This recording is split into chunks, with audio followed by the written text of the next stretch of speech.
Brought to you bye रजनीगंधा। यूं ही नहीं मैं बन जाता हूं। कुदरत के कोने कोने से खूबियां खोज लाता हूं। गुणवत्ता की गहराइयों का गोताखोर हूं मैं। पर उम्दापन की नई ऊंचाइयों को छूना चाहता हूं मैं। यूं ही नहीं मैं रजनीगंधा बन जाता हूं। आपकी किताब पढ़ते समय दो नाम जहन में आते हैं, एक जीनत अमान और एक रेखा। यही दोनों थी जिन्होंने दरार डाली। किसी पढ़ा है आपने? अब मैं ठंडी सांस लूं, क्या करूं, समझ में नहीं आ रहा है।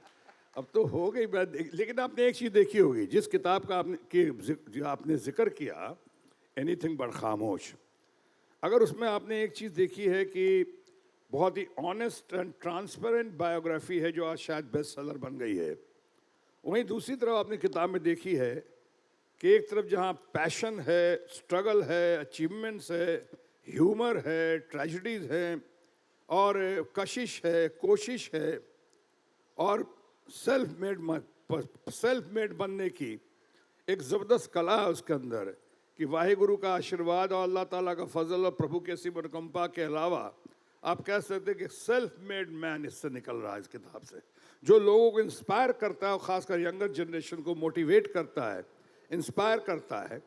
वहीं दूसरी तरफ आपने देखा इस किताब में कि कभी भी हमने औरतों के डिग्निटी के ख़िलाफ़ बात नहीं की है।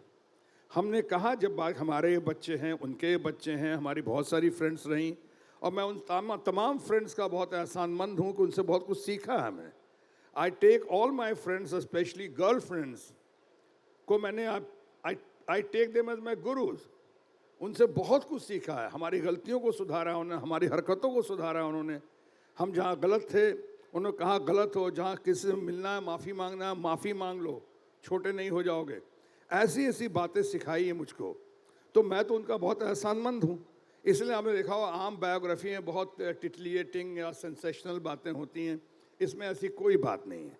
जो हमारे ज़िंदगी में आई हैं मैं उनका एहसानमंद हूँ और साथ ही साथ इस बात का भी ख्याल है कि अब उनकी कहीं ज़िंदगी बन चुकी है, उनके बच्चे होंगे, हैं या होंगे, हमारे बच्चे हैं, हमारे लव कुश हैं, हमारे बेटे हैं, हमारी बेटी सोनाक्षी है, तो इन लोगों के ऊपर भी इस तरह का कोई ऐसा असर ना पड़े, इस बात का ध्यान रखते हुए लिखा है। सुन जी, A to Z का आपने हाँ, पढ़ा? नहीं, हम यही पूछना चाहते हैं, आपने रेखा या जीनत अमान का भी दरवाजा खटखटाया था, पूछा था कुछ कि अगर I did not talk to any of the women. No, I didn't. किसी से Because I had enough in material. Mike. मेरे पास काफ़ी material already I had, तो there was just no need for me to go and talk to them.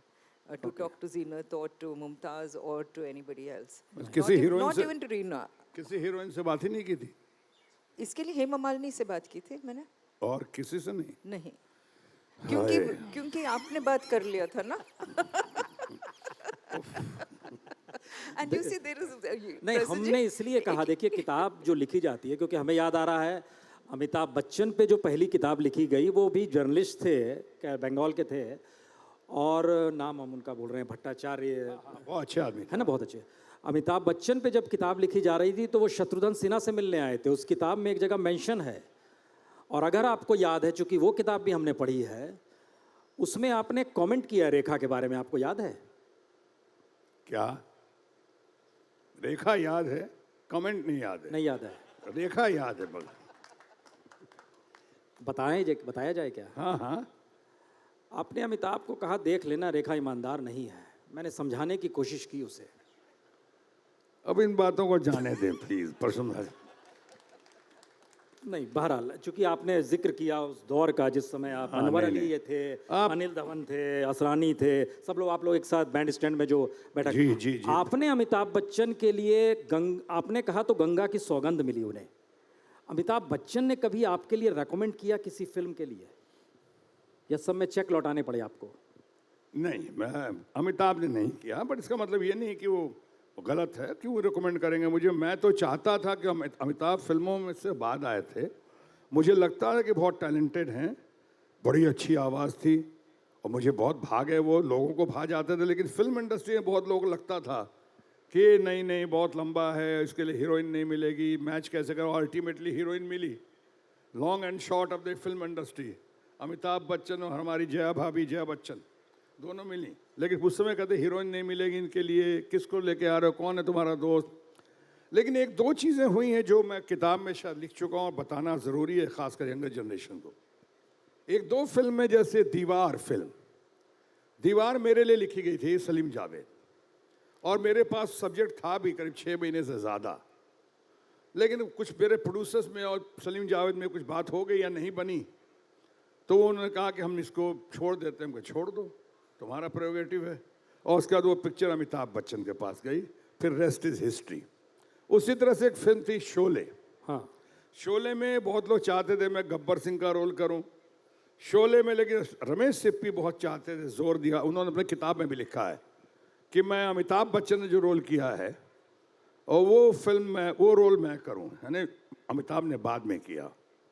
लेकिन मैं बहुत व्यस्त था उन दिनों, बहुत बिजी था। खैर इसके डिटेल में नहीं जाऊंगा क्यों की क्यों नहीं की, लेकिन मैं कह सकता हूँ ह्यूमन एरर, एक भूल हो गई हमसे। एक तरफ दुख है कि शोले नहीं करने का, वहीं दूसरी तरफ बहुत खुशी है कि मेरा दोस्त और भारत का महान कलाकार अमिताभ बच्चन को इतना बड़ा प्लेटफॉर्म मिला शोले से कि उसके बाद पीछे मुड़ के उसने कभी देखा ही नहीं सालों साल तक। इस बात की बहुत खुशी है मुझे। अब ये है कि ह्यूमन एरर जो मैंने कहा प्रसन्न जी, और मैंने वो फिल्म जो नहीं की शोले, आया दीवार भी, तो उसकी एक ही कीमत चुकाई हमने कि आज तक मैंने ना दीवार देखी है और ना ही शोले देखी है। क्या बात है। इस किताब को मेरे ख्याल से आपने बड़ी शिद्दत से लिखा है और शायद इंटरव्यू बड़ी शिद्दत से दिया गया है, क्योंकि इस किताब को पढ़ हमें नहीं पता था कि आप मुकेश आपके इतने प्रिय, राज कपूर इतने प्रिय, मीना कुमारी इतनी प्रिय आपकी, ये इस किताब को पढ़ने के समय महसूस होता है। और संजीव कुमार का तो अजीबोगरीब जिक्र उसमें है कि आप उनकी जब डेथ हुई तो 9 घंटे चुपचाप आप खड़े ही रह गए, और पता ही नहीं चला कि मैं 9 घंटे से खड़ा हूं जब तक किसी ने बताया नहीं। तो मैंने शॉक में चला गया, मैं बिल्कुल शौक में चले गए। शॉक में चला गया। लेकिन इस किताब को पढ़ते समय सबसे भावुक क्षण जो होता है वो है 10 अप्रैल 1979, आपका शान की शूटिंग को करना, पिता की मौत की खबर आना, और इस किताब के पन्नों पर जो आपने उकेरा है, जो माँ ने कहा उसे अपनी डायरी में लिखा है, कितना तुम्हें कंधे पर घुमाते थे, आज तुम उन्हें कंधे पर ले गए ना। हाँ, मैं शायद इस पे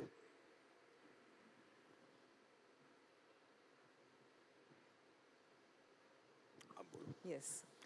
He's very emotional about it. And when it comes to his mother, and that was the first time he faced the passing of somebody very close to him. जिंदगी में बहुत बड़ी मैच्योरिटी का सिलसिला, सही मायनों में मैंने जिंदगी में पहला डेथ, पहली किसी बॉडी को नज़दीक से देखा।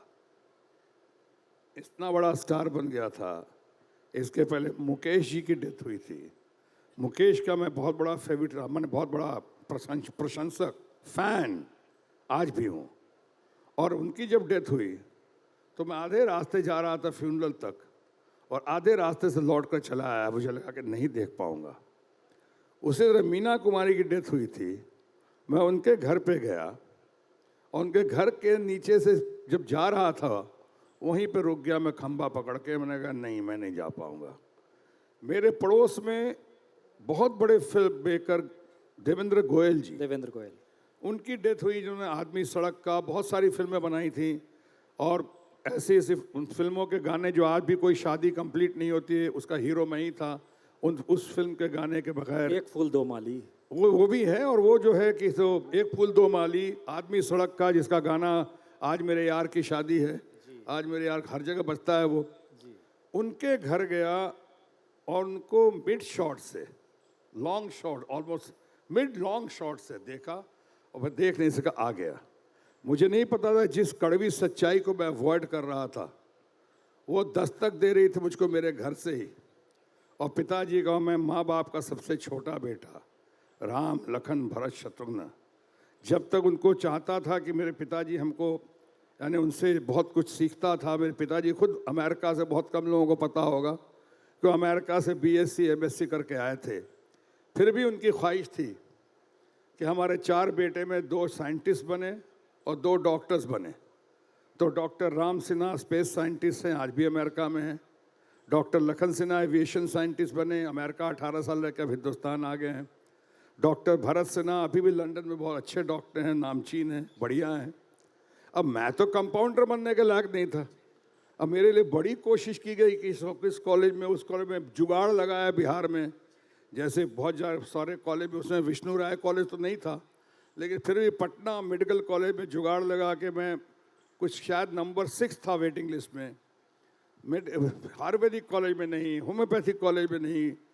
एक तो शरारत इतनी कि कॉलेज में हरकतें करता था, नोटिस बोर्ड पे छपता था, ऐसा छपता था कि आज भी मुझे याद है।